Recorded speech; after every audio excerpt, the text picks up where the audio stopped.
It was not an out of nowhere commitment for Baylor football. Chase Collier from the Bolles School in Jacksonville committing on Monday.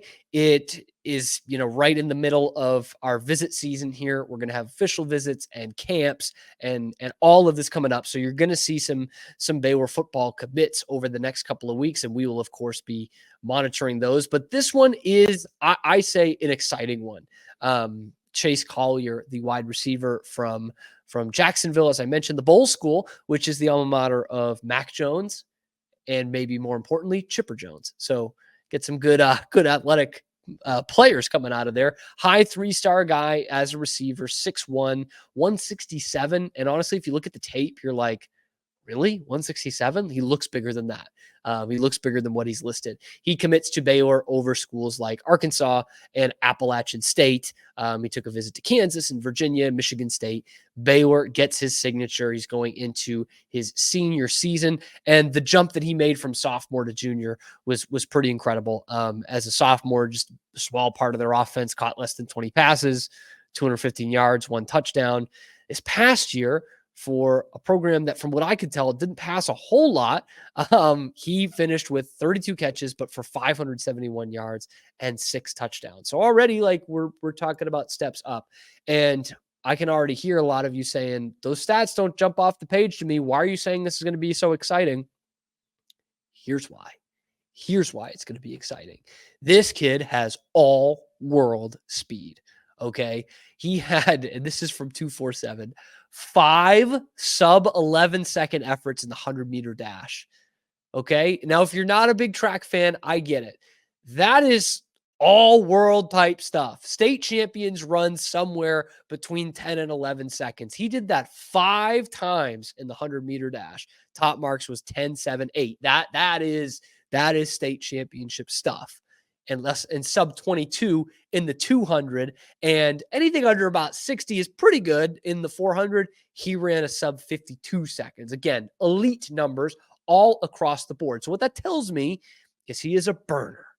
Not just for 100 meters, but for 200 and 400 and potentially the length of a football field here. This kid can burn out there. And you look at the highlight tape, and that's what it screams. He is winning 50-50 balls, but he is also beating a lot of guys down the end of the field. And so, to me, that sounds like a recruit that we've heard of before at Baylor.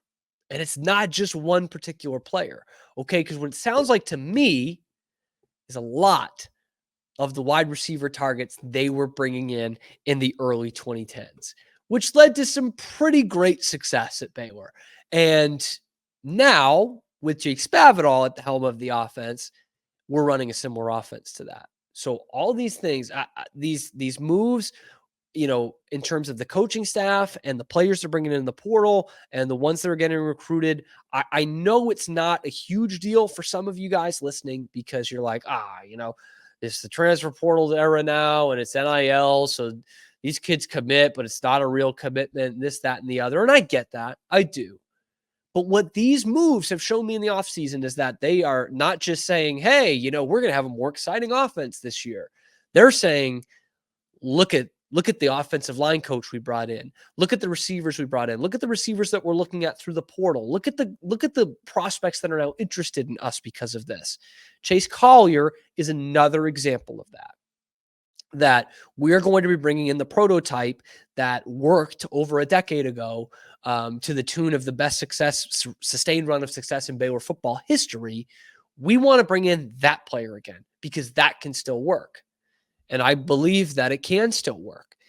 And so it's not a fluke, the moves that they've made in the offseason in terms of solidifying that fun style of offense. They're not just saying it's going to be a new offense. They're saying, look, you don't believe me? Believe me now. It is going to be that kind of offense. And obviously that will, I think that will look extremely intriguing when it comes to the quarterback position over the next couple of years, because as we've said on this show before, whether it's going to be the traditional getting a guy straight out of high school and developing him, or looking at guys in the transfer portal, that is is a big difference between the quarterbacks that they've looked at since, let's say, Charlie Brewer versus what it would be to get another Seth Russell, Bryce Petty, Nick Florence, Zach Smith, Robert Griffin III. Like that's a big, big jump. And it's a different kind of quarterback, good, bad, or otherwise. At receiver, you're getting the guys that can burn. And Chase Collier can do that, man. He can really rip through a defense with that speed. You can't. That's not something that you lose at the next level. The guys going against you get faster, sure. A, he's playing a high level of high school football in Florida anyway. But B, you can't teach the speed. And to see this kind of speed come to the Bears is so refreshing because outside of Monterey Baldwin, who is a top line speedster, that's not something they have had at that position the last couple of years because they didn't need to. It wasn't complementary to their style of offense. Now they're starting to bring those guys in, and you and me and many others are starting to get excited again somewhere down the line with this kind of offense that Jake Spavital is building at Baylor. Hey, thanks for making it to the end of the video. We really appreciate that. And if you want to keep up to date on all the Baylor sports news, be sure to give us a like and ring the notification bell because we are your first listen today and every day. We are your exclusive home for nothing but Baylor sports content 5 days a week that's not coming straight from the university. Be sure to follow us here on YouTube and also wherever you get your podcasts and on Twitter as well at Locked On Baylor. Thanks so much again. Have a good one and sick 'em.